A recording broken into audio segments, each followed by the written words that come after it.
In the darker corners of Olympus, the gods didn't just rule, they punished with theatrical cruelty and divine flair. Zeus, the thunder-hurling king, turned men into wolves, chained rebels to rocks, and hurled mortals into Tartarus for crimes like curiosity and ambition. Hera, his queen, was the eternal grudge holder, cursing lovers, children, and anyone who dared cross her path with creative vengeance. Poseidon, salty as the sea he ruled, flooded cities, cursed sailors, and made royal wives fall in love with bulls. Yes, bulls. Apollo killed for losing a music contest. Artemis transformed hunters for accidental glances, and Dionysus drove people mad for skipping his parties. These weren't tea gods of justice. They were cosmic celebrities with fragile egos and a flair for dramatic punishment. In Greek mythology, suffering wasn't just a consequence. It was an art form. So, if you ever find yourself in ancient Greece, remember, don't boast, don't peek, and definitely don't say you're smarter than Athena. Welcome, weary traveler of the waking world. You've clicked on a story that promises no heroes, no triumphs, and absolutely no happy endings.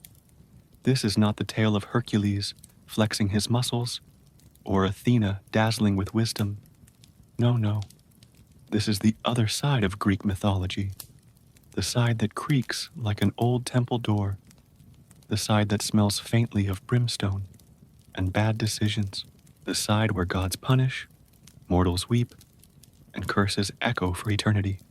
So tuck yourself in, dim the lights, and prepare to descend, slowly, sleepily, into the underworld of ancient myth.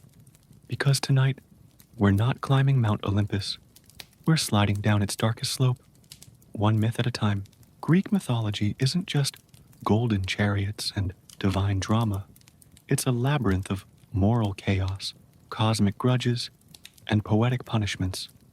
The gods, you see, were not exactly known for their chill.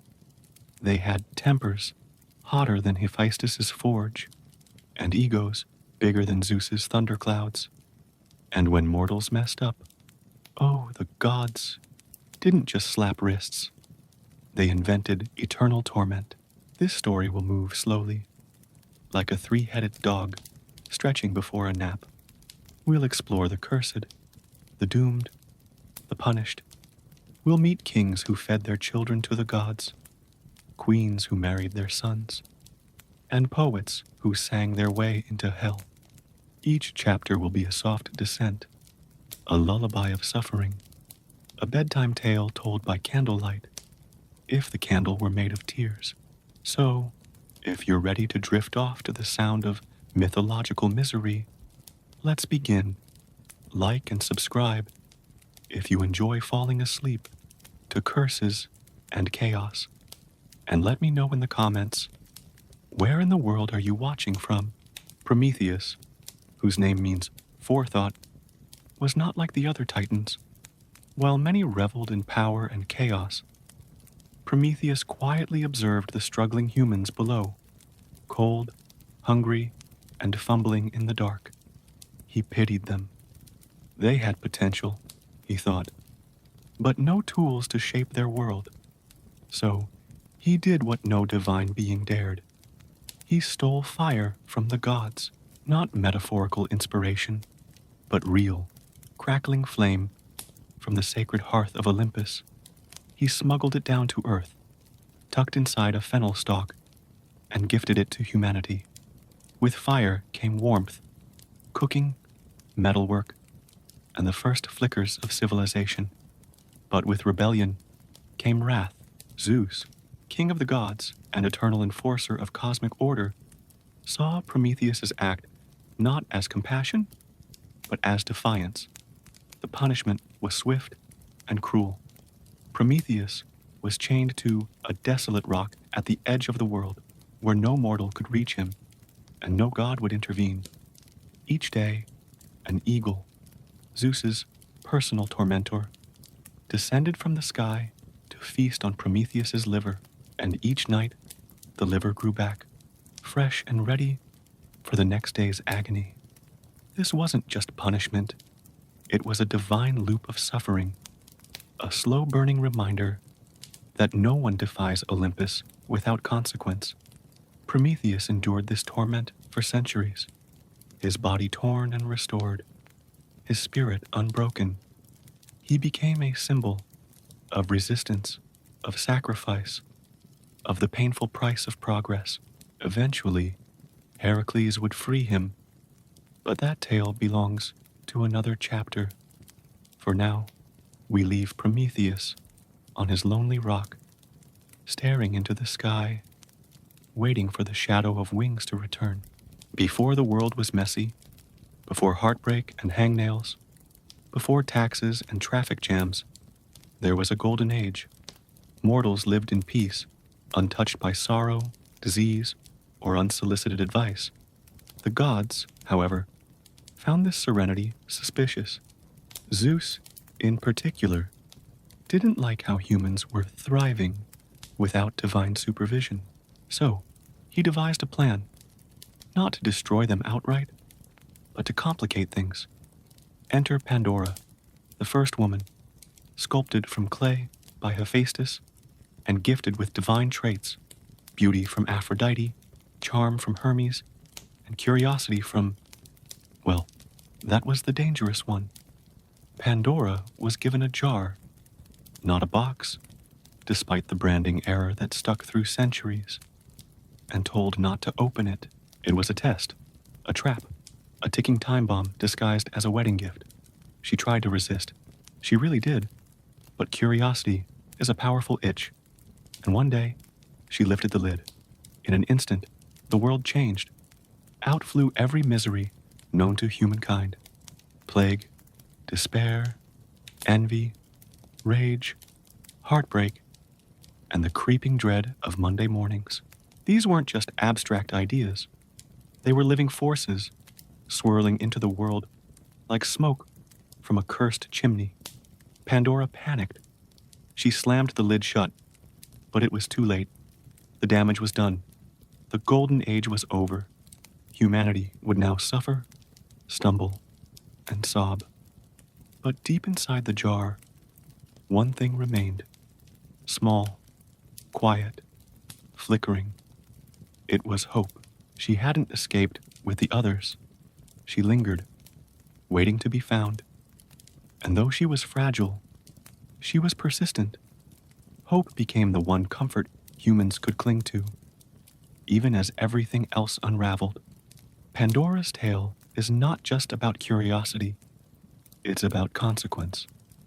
About how one moment of temptation can unleash centuries of chaos, and how, even in the darkest corners of myth, something gentle remains. A whisper, a flicker, a reason to keep going.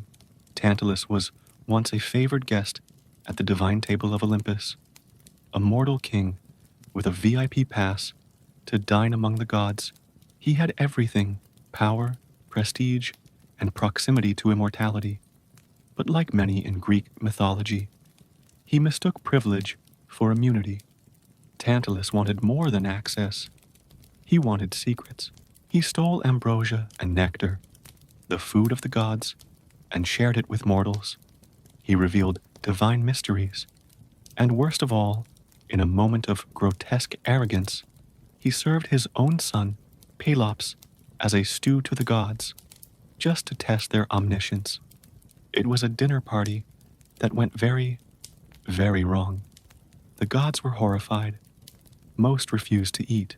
Demeter, distracted by grief, took a bite. But the rest saw through the deception. They restored Pelops and condemned Tantalus to a punishment so poetic it became a metaphor. In the afterlife, Tantalus was placed in a pool of water beneath a fruit tree. He was parched and starving, but whenever he bent to drink, the water receded.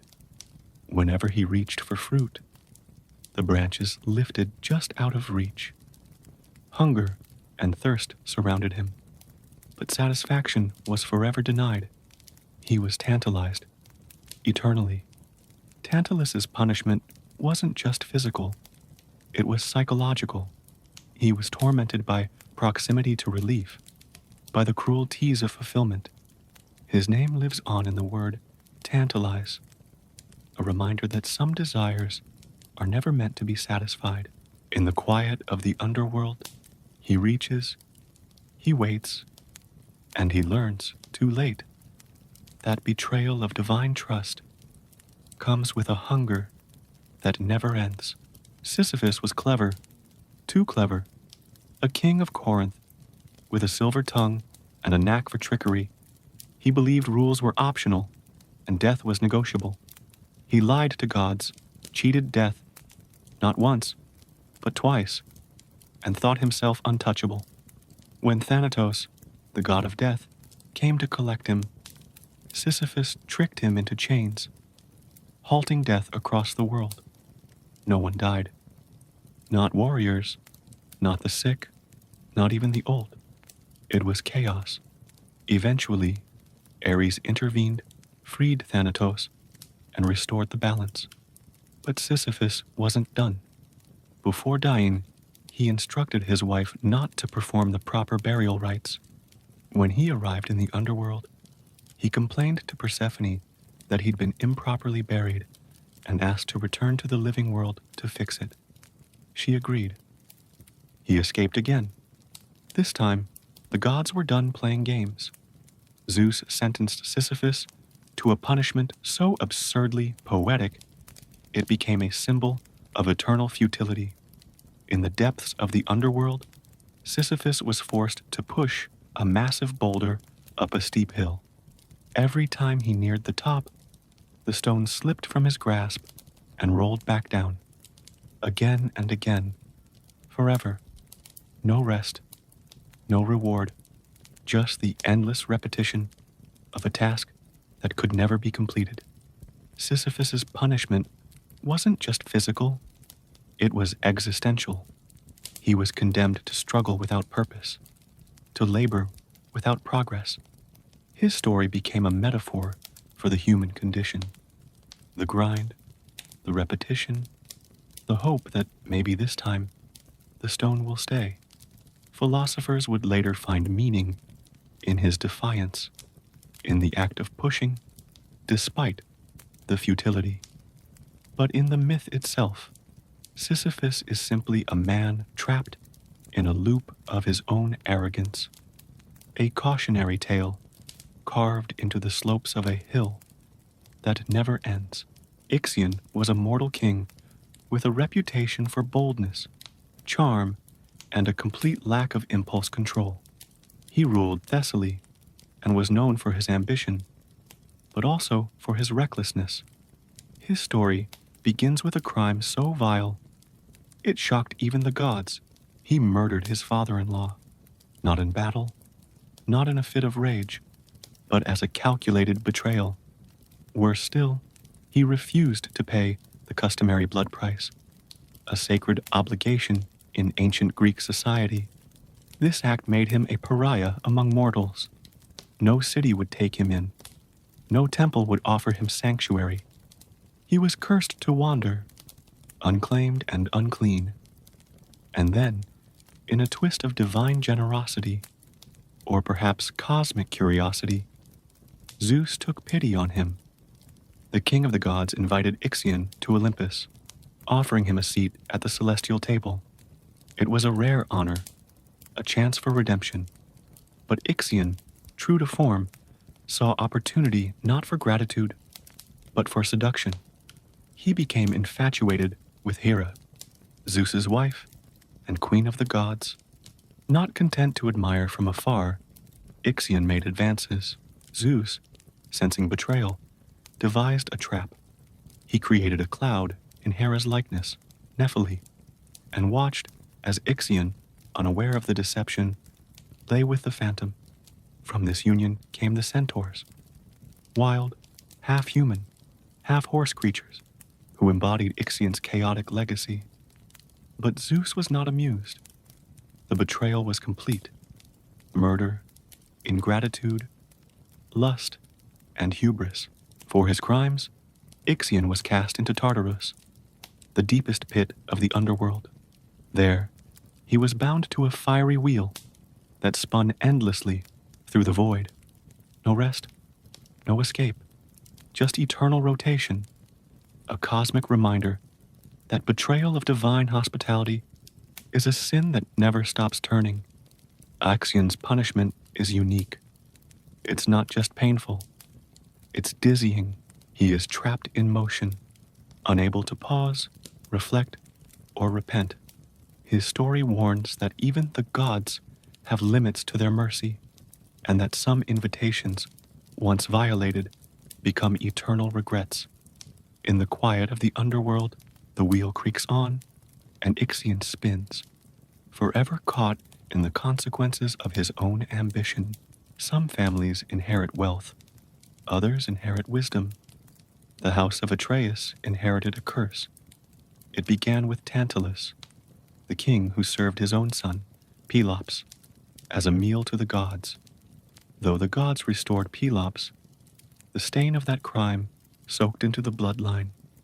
Pelops grew up, married Hippodamia, and won her hand by sabotaging her father's deadly chariot race. He bribed the charioteer to remove a crucial pin, causing the king's death.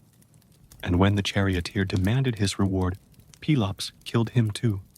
Another betrayal, another layer of blood. Pelops had two sons, Atreus and Thyestes.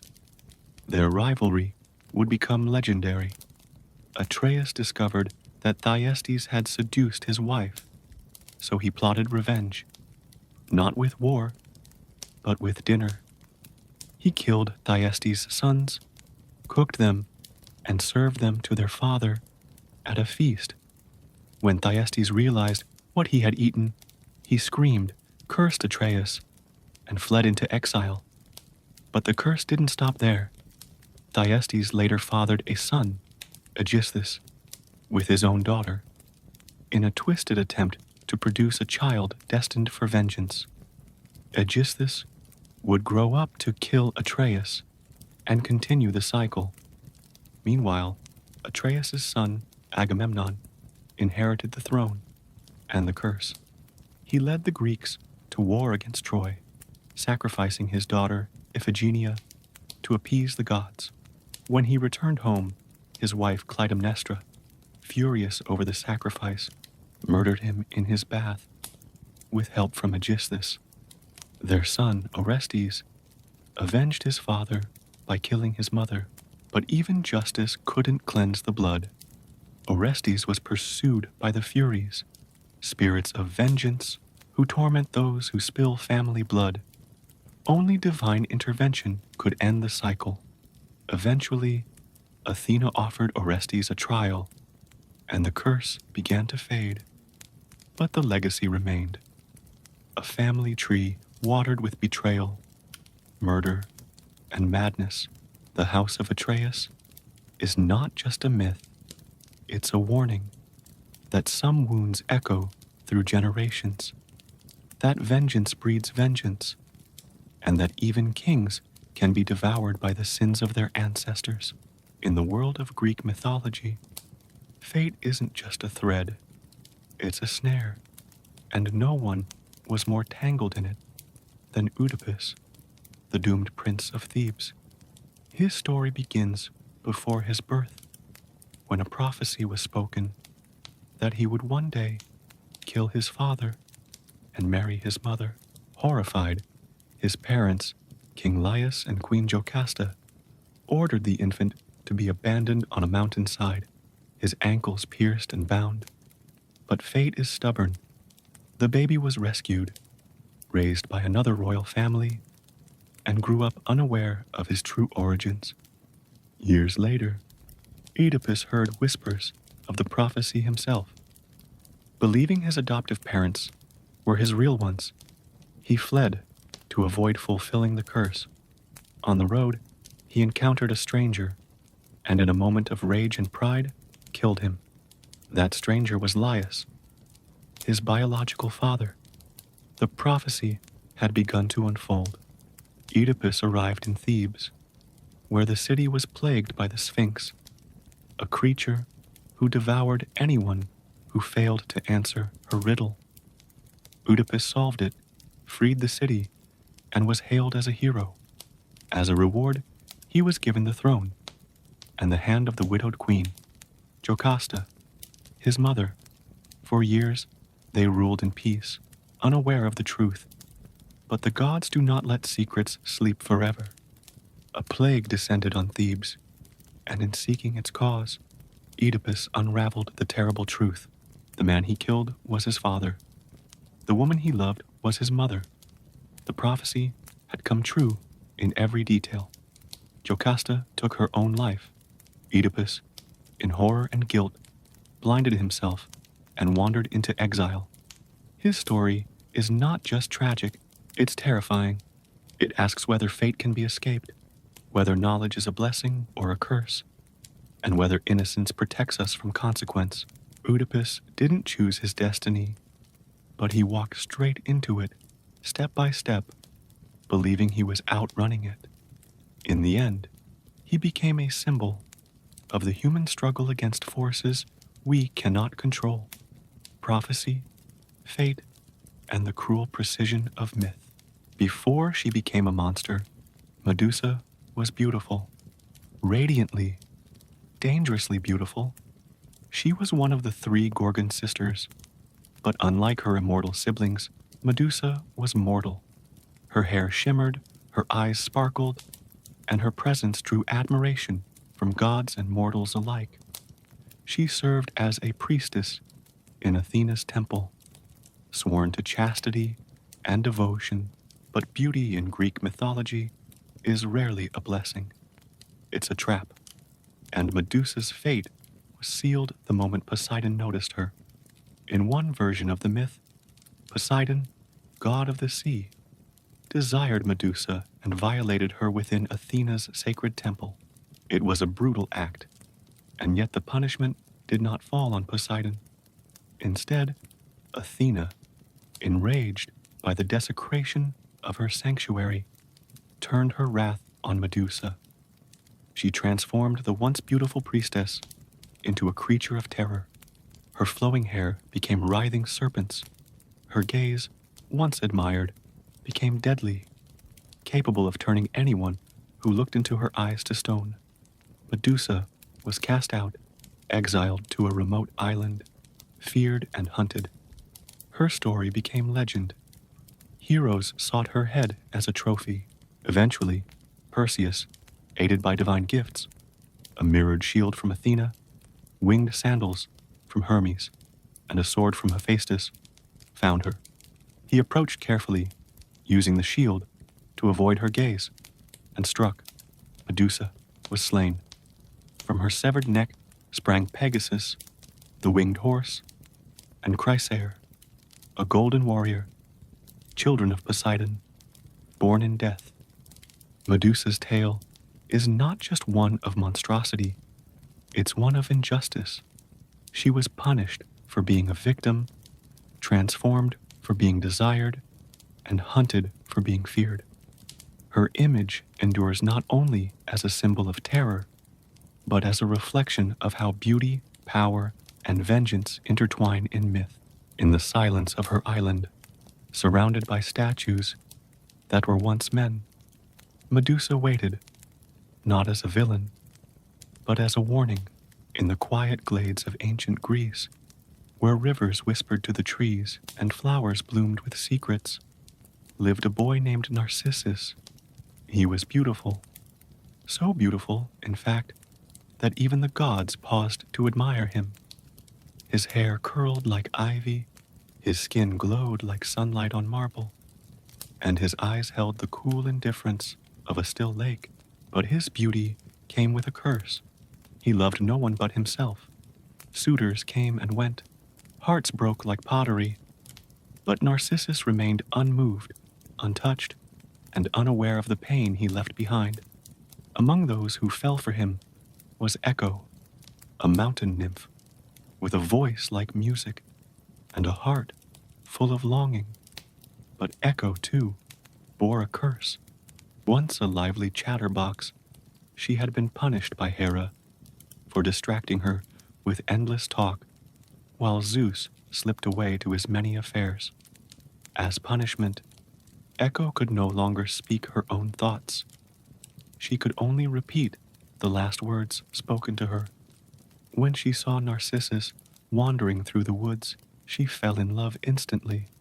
She followed him silently, her heart pounding like thunder in her chest. When he finally called out, "Is anyone here?" she could only answer, "Here, here." Eventually, she revealed herself, arms outstretched, trembling with hope. But Narcissus recoiled. "I would rather die than let you touch me," he said.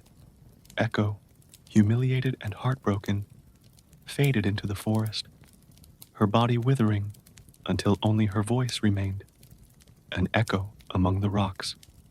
But the story doesn't end there.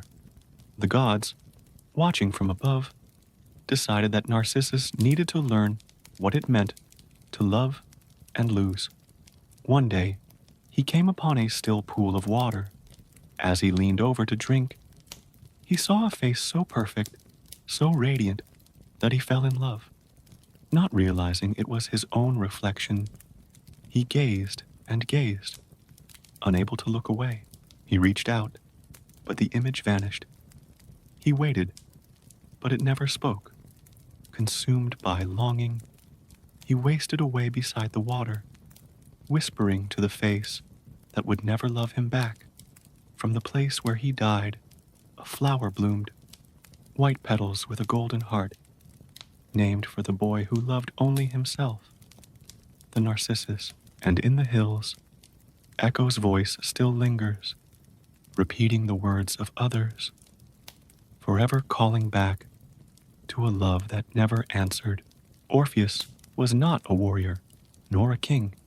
He was a poet with a lyre, a musician whose melodies could bend rivers, lull monsters, and make even the gods weep. His songs weren't just beautiful, they were sacred, woven from longing and light.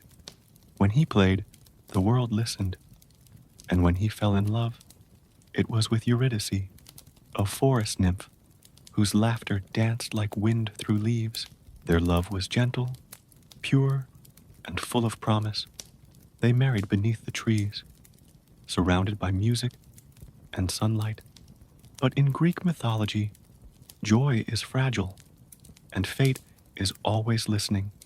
On the day of their wedding, Eurydice wandered through the grass and was bitten by a serpent. She collapsed, her life slipping away like a fading note. Orpheus was shattered. His music turned mournful, his voice cracked with grief, but he did not accept death's silence. He descended into the underworld, not with sword or shield, but with song. He played for Charon, who ferried him across the Styx. He played for Cerberus, who let him pass without growl or bite. And finally, he played for Hades and Persephone, the rulers of the dead. His music told the story of love lost too soon, of a heart broken but still beating. The underworld, usually unmoved by mortal sorrow, listened. Even the Furies paused. Hades, cold and calculating, was stirred. He agreed to let Eurydice return to the world of the living, with one condition: Orpheus must lead her out without looking back. Not once, not even a glance. They walked, through shadow and silence, Orpheus ahead, Eurydice behind. He could hear her footsteps, soft and steady, but doubt crept in. What if she wasn't there? What if it was a trick? The exit was near, the light was close, and in that final moment, Orpheus turned. She was there, but the moment their eyes met, she vanished, pulled back into the darkness, this time forever. Orpheus tried to return, but the gates were closed. He wandered the earth alone, his music hollow, his heart a wound that never healed. Eventually, he was torn apart by Maenads, frenzied followers of Dionysus.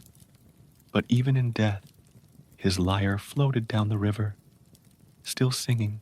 Their story is not just tragic, it's timeless, a tale of love, loss, and the unbearable weight of hope.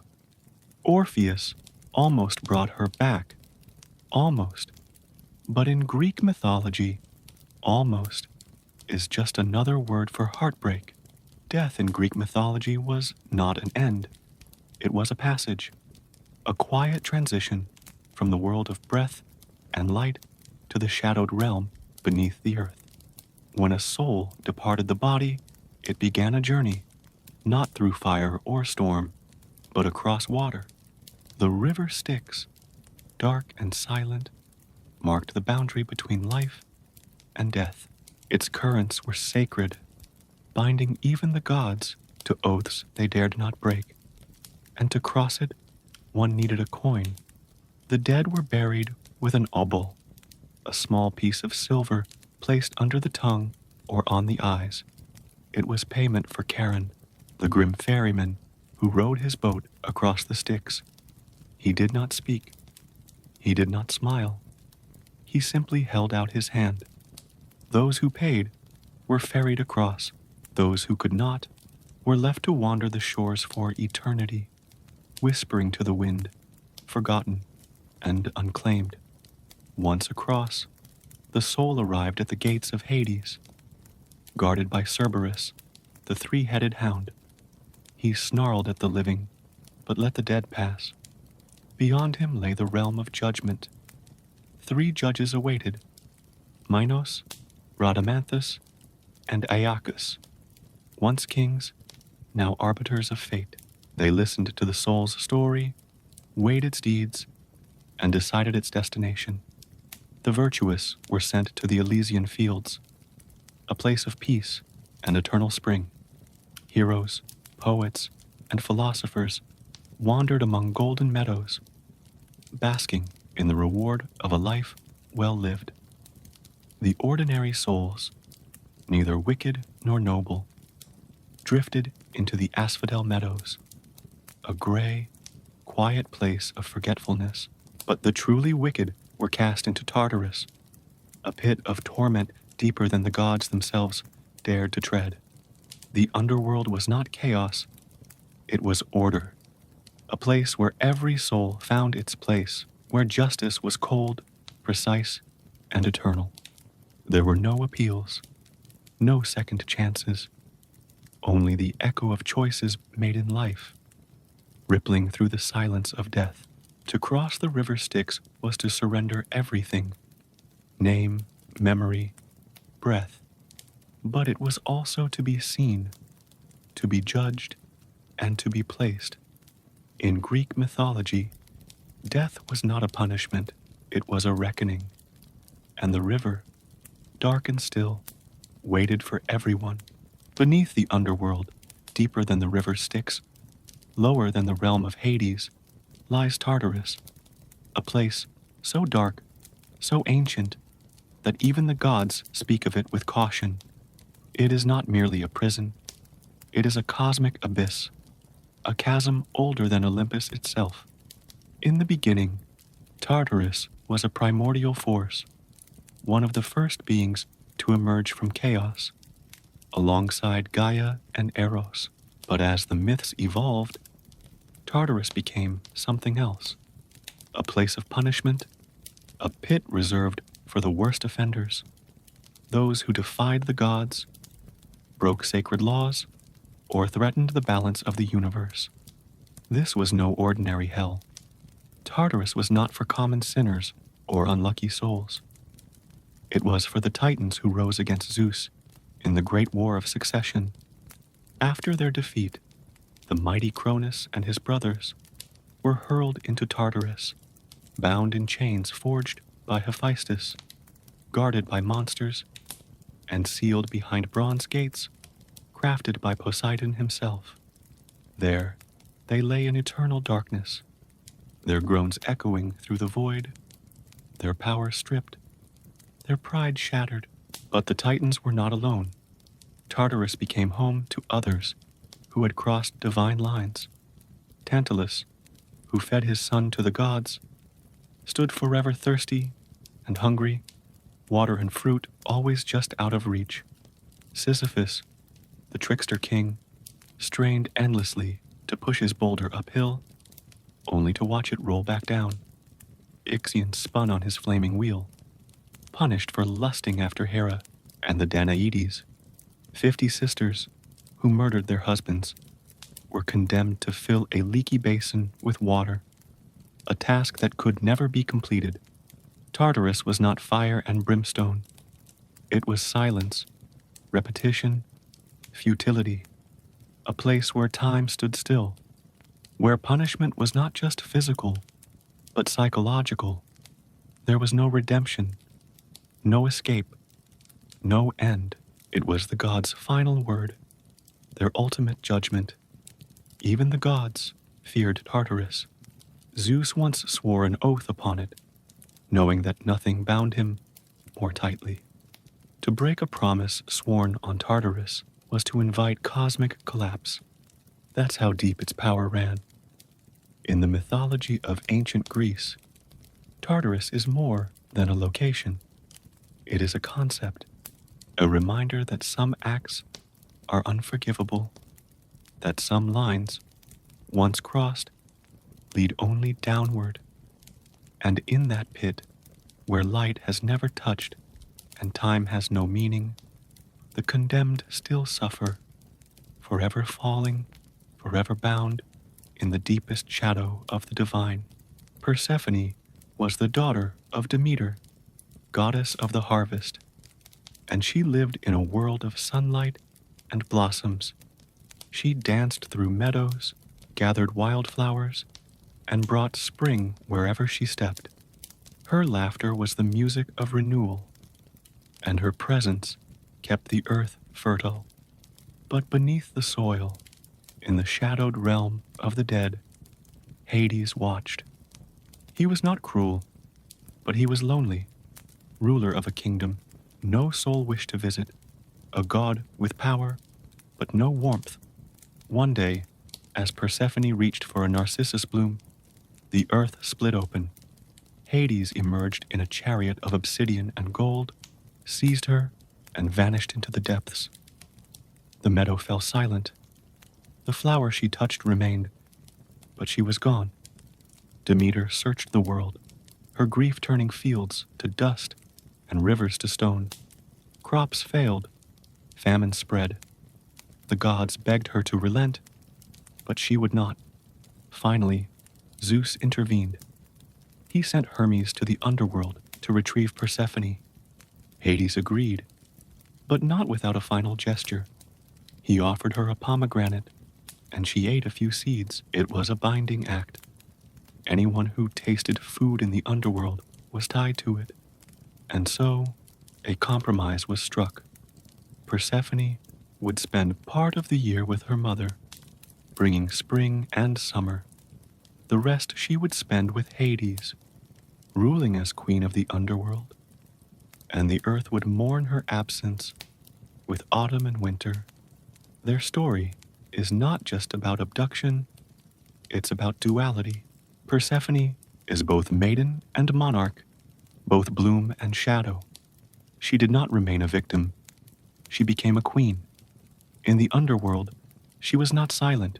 She was sovereign. And Hades, often painted as a villain, did not chain her. He gave her a throne. The myth of Hades and Persephone explains the seasons, but it also speaks to transformation, that light and dark live side by side, that love can grow in strange soil, and that even in the depths of death, something beautiful can bloom. Before the Olympians ruled the heavens, the world belonged to the Titans, ancient beings of immense power, born of Gaia, Earth, and Uranus, Sky. They shaped mountains, stirred oceans, and held dominion over time and nature. But power breeds pride, and pride invites rebellion. When Cronus, the youngest Titan, overthrew his father, Uranus, he set a precedent that even gods could fall. Yet Cronus, fearing the same fate, devoured his own children. Hestia, Demeter, Hera, Hades, and Poseidon, until Rhea, his wife, hid the youngest, Zeus. Zeus grew in secret, and when the time came, he led a revolt against the Titans. The war, known as the Titanomachy, lasted 10 years. Thunder clashed with stone, lightning split the sky, and the earth trembled beneath the fury of gods and giants. In the end, Zeus and his siblings triumphed. The Titans were defeated, not killed, but condemned. Their punishment was Tartarus, the deepest pit of the underworld. There they were bound in chains forged by Hephaestus, guarded by the 100-handed Hecatonchires, and sealed behind gates no mortal or god could breach. But the Titans were not the only ones to rise against Olympus. Later came the giants, born of Gaia herself, from the blood of Uranus spilled upon the earth. They were massive, wild, and vengeful, seeking to overthrow the Olympians in a second great war, the Gigantomachy. They hurled mountains, uprooted forests, and stormed the heavens. Yet prophecy declared they could only be defeated with the help of a mortal. Enter Heracles, the demigod hero. With his strength and Zeus's thunderbolts, the giants fell one by one, buried under islands, scorched by divine fire, and cast into the same abyss as the Titans. Their torments were eternal. Some were pinned beneath mountains, their groans mistaken for earthquakes. Others were scorched by celestial flames, or trapped in endless darkness. They were not forgotten, but remembered as warnings that even primordial power must bow to cosmic order. That rebellion against Olympus ends not in glory, but in silence. The Titans and giants were not evil. They were forces of nature, of chaos, of change. But in the mythic hierarchy, they were too wild, too old, too proud, and so they were cast down, not erased, but imprisoned. Their stories echo in thunder, rumble in the ground, and whisper through the myths as reminders that the gods may rule, but the earth remembers. In the shadowed corners of the underworld, where even the dead tread lightly, dwell the Erinyes, known to mortals as the Furies. They are not gods, nor demons, but ancient spirits born of blood and betrayal. According to myth, they sprang from the earth itself when Cronus struck down Uranus, his father, and the blood soaked into Gaia. From that wound came the Erinyes, Alecto, Tisiphone, and Megaera, eternal sisters of vengeance. They are not cruel for cruelty's sake. They are justice incarnate, guardians of moral order, especially when blood is spilled within families. The Erinyes do not punish theft or pride. They punish betrayal, murder of kin, violation of sacred oaths, crimes that fracture the soul of society. When such a crime occurs, they rise from the depths, silent and swift, their eyes burning with fury, their hair tangled with serpents, their hands clutching whips and torches. They do not forget. They do not forgive. They pursue the guilty across land and sea, through dreams and waking hours, until madness takes root. Their presence is not loud. It is suffocating, a whisper in the dark, a shadow that never leaves, a heartbeat that grows louder with guilt. The Erinyes do not kill. They unravel. They torment. They drive the guilty to confession, to collapse, to ruin. Orestes knew their wrath. After avenging his father, Agamemnon, by killing his mother, Clytemnestra, he was hunted by the Furies. Though his act was driven by justice, it was still matricide. The Erinyes chased him relentlessly, their cries echoing in his mind, their presence poisoning his sleep. He fled to Delphi, to the oracle of Apollo, and finally to Athens, where Athena herself intervened. A trial was held, the first in mythic history, and Orestes was acquitted. The Erinyes, though furious, accepted the verdict. They were transformed, renamed the Eumenides, the kindly ones, and given a place of honor in Athens as protectors of justice. But their essence remained. They are reminders that some crimes echo beyond law, beyond reason. That guilt is not always visible, but it is always felt. The Erinyes are not villains. They are balance. They are the voice that says, "You knew better." And in the silence of the underworld, they wait, not for vengeance, but for justice. In Greek mythology, the gods were not just powerful, they were proud. They ruled the skies, the seas, and the fates of mortals with divine authority. To challenge them was not brave, it was hubris. And hubris, that dangerous blend of arrogance and defiance, was the quickest path to ruin. Mortals who forgot their place, who dared to rival the gods, were always punished, not with mercy, but with precision. Take Arachne, a gifted weaver whose tapestries were so exquisite they drew whispers of divine talent. But Arachne didn't just accept praise. She claimed superiority. She boasted that her work was finer than Athena's. Goddess of wisdom and crafts, Athena, disguised as an old woman, warned her to be humble. Arachne refused. So, the goddess revealed herself and challenged her to a contest. Arachne's tapestry was flawless, even daring to depict the god's own scandals. Athena, enraged by the insult and the truth, tore the tapestry and cursed Arachne, transforming her into a spider, doomed to weave forever. Then there was Niobe, queen of Thebes, who had many children and believed herself more blessed than Leto, mother of Apollo and Artemis.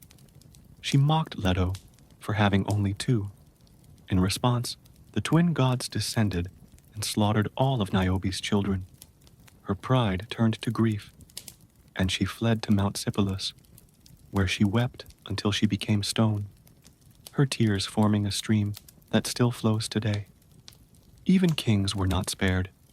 Pentheus of Thebes mocked Dionysus, refusing to honor the god of wine and ecstasy.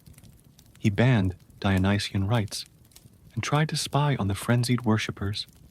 Dionysus lured him into disguise, and Pentheus was torn apart by his own mother and aunts, lost in divine madness. And then there was Icarus, son of Daedalus. Given wings of wax and feather, he was warned not to fly too high. But the thrill of flight, the taste of freedom, made him forget. He soared toward the sun, and the wax melted. He fell into the sea, a boy who mistook the sky for his own. These stories are not just cautionary, they are mirrors. They reflect the human tendency to reach too far, to forget limits, to believe we are more than we are.